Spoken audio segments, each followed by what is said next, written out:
What's up everybody? Welcome back to my channel. I'm so glad you're here. Thank you for joining me for another What's for Dinner video. I have 3 really tasty and yummy simple dinners to share with you guys. I hope you guys enjoy them. Please leave me a comment down below and don't forget to like and subscribe if you are not already. And let's get into this week's What's for Dinner. So the first meal I have to share with you guys is a food court bourbon chicken recipe. Oh my gosh, guys, this is so good if you like bourbon chicken. So what you start out with are some chicken thighs, some brown sugar, cornstarch. You're gonna need some rice vinegar, some olive oil or oil of your choice, soy sauce. Then you're gonna need some garlic powder, some black pepper, some ground ginger, some apple juice or whiskey, depending on what you have, and then some jasmine rice. So I'm just gonna start out by cutting these chicken thighs, which is 2 pounds of chicken thighs, into 1-inch bite-sized pieces.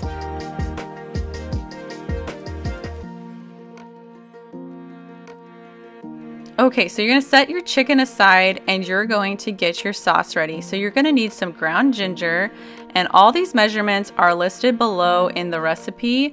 And I definitely recommend doubling this recipe because it's quite small. And then you're gonna use some garlic powder, some black pepper, and some soy sauce. I use low sodium, but you can use regular. And then you could use whiskey or apple juice. I just had apple juice on hand, otherwise I would have tried out the whiskey. And then I got some cold water and some brown sugar.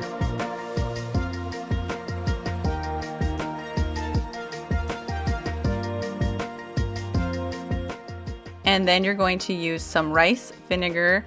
And you can also substitute other type of vinegars if you don't have rice vinegar. It's just gonna probably taste a tiny bit different. And then you're going to put a tablespoon of oil in your pan. You're gonna get that nice and hot, and you're gonna brown up your chicken pieces.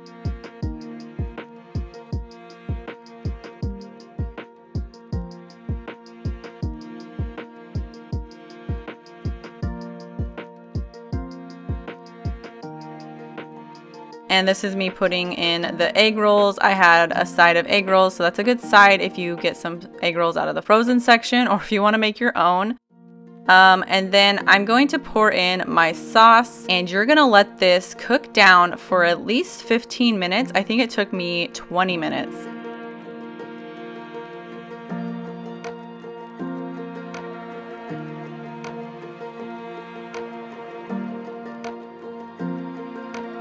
And as you can see, it's turning nice and brown and getting caramelized looking.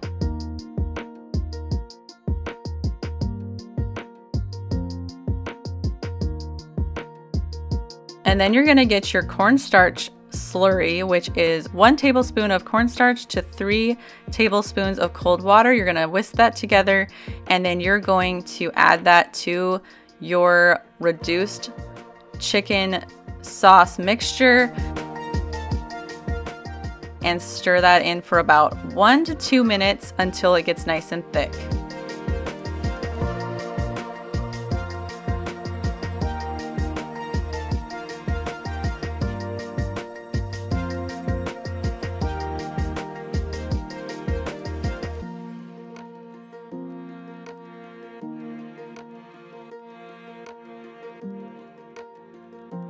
That is how you make the bourbon chicken, and this is what it looks like. Oh my gosh, guys, this is really good, and I really want to try it with the whiskey. I think it would give it just an even better, like, unique flavor.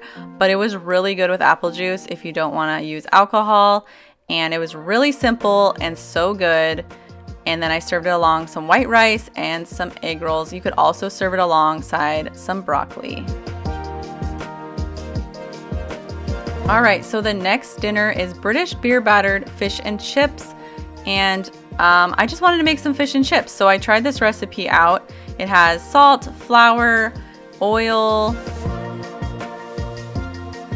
and then baking powder, and then you have your cod. I used Alaskan wild caught cod from Aldi. and then some beer. I had dark beer on hand, but it does call for light beer, and then some milk.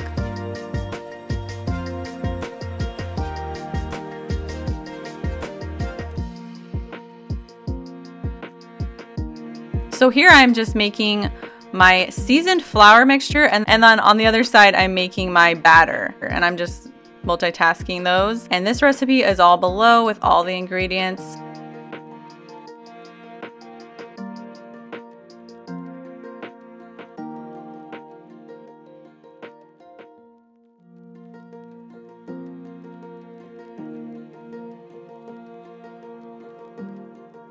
And then here I'm just adding milk to my batter, and then some oil, some water, and then I'm just setting this aside because I'm gonna add the beer at the very end, right before I start dipping my fish. So that's gonna just kind of get set aside at that state.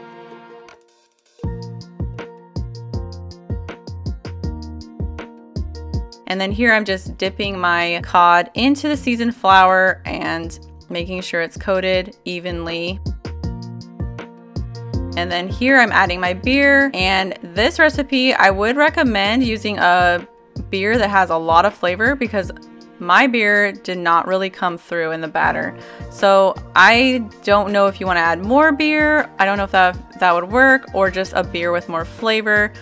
So I definitely recommend a very flavorful beer. Here I'm just adding my cod to the oil. I hate hot oil, guys. It's so scary to me.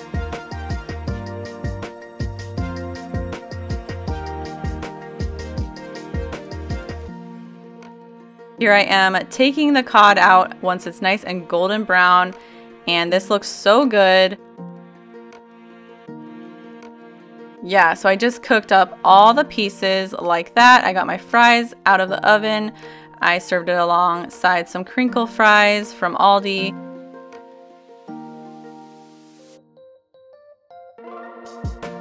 I'm just adding in the rest of my cod, getting that browned up.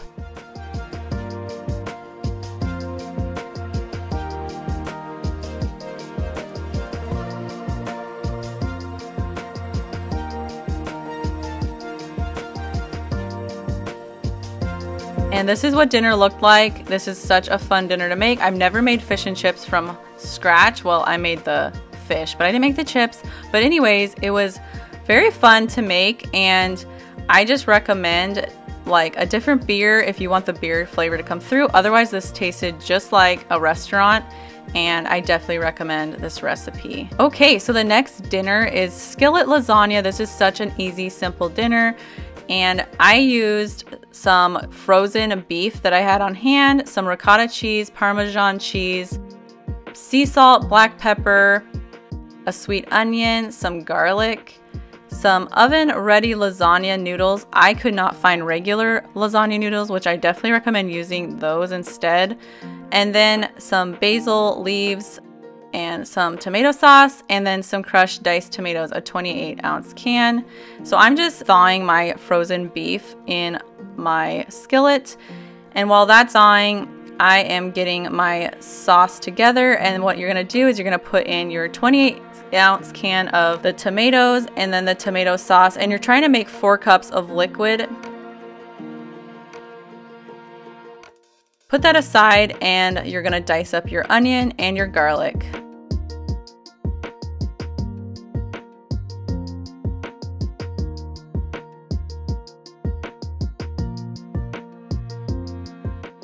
And this recipe is linked below, just like the others.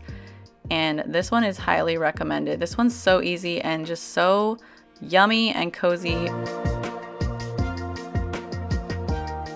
So with the tomato sauce, this is going to be like your liquid to cook your noodles in. So I added some water. It says to add it up to 4 cups, but I added a little more because I do remember making this before and it was a little like under what I would want for liquid.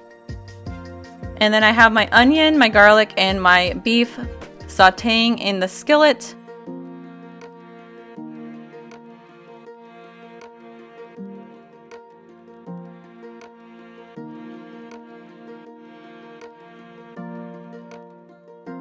And then I'm going to break apart these noodles into about 1-inch to 2-inch pieces. And these did not break well because they were the oven ready kind. That's why I don't recommend the oven ready kind. I recommend regular.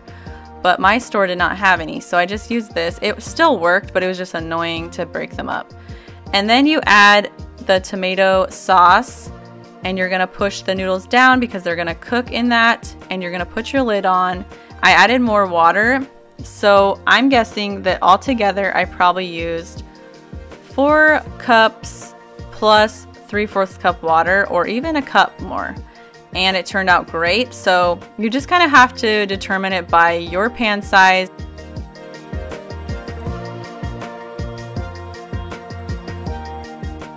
And so I just kept adding water when it looked too thick and it wasn't really cooking well. But other than that, this is super easy. You just kind of have to monitor the water. And then here I'm just seeing if the noodles are done.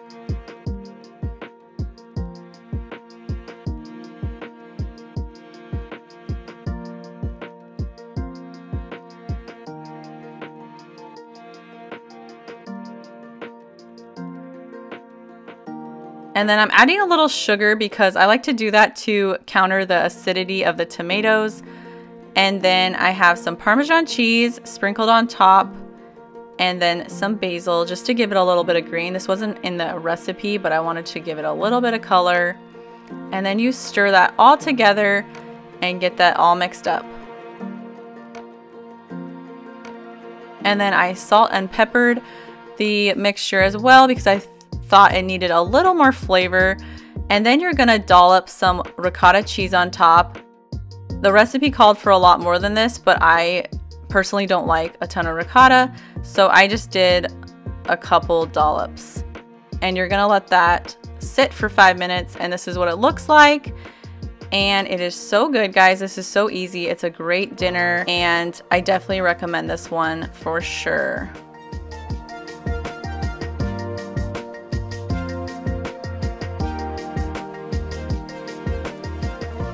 I have a dessert for you. Sometimes I throw those in. These are brownie cookies. So I wanted cookies, I wanted brownies, so I made brownie cookies. So this recipe has 2 eggs, vegetable oil, a box of brownie mix, some flour, and then some chocolate chips. But instead of chocolate chips, I used marshmallows for the sweet. So I wanted to make it like a marshmallowy, fudgy brownie. So I cut up a couple big marshmallows. This would be so much easier with mini marshmallows, but I did not have them, so I just improvised and made them like this. But you could definitely just do chocolate chips to make this super easy. This was such a yummy cookie, guys. So you just take the brownie mix and you dump that in your mixer with your oil, and then your flour, and then you're just gonna mix that up with the eggs. So all the ingredients in there and some water, and you're gonna mix that up until it is just come together.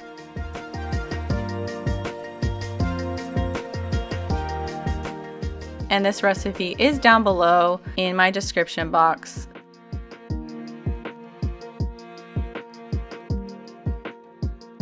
And my daughters are hanging out with me, helping out and eating the marshmallows like they like to do. They're always trying to grab the ingredients and eat them. It's so funny and so cute.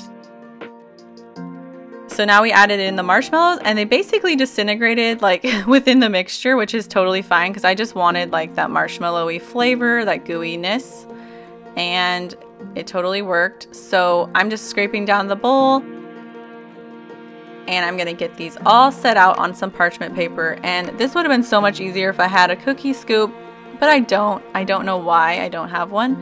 But anyways, so I'm just putting these out on parchment paper, and I'm going to throw those in the oven.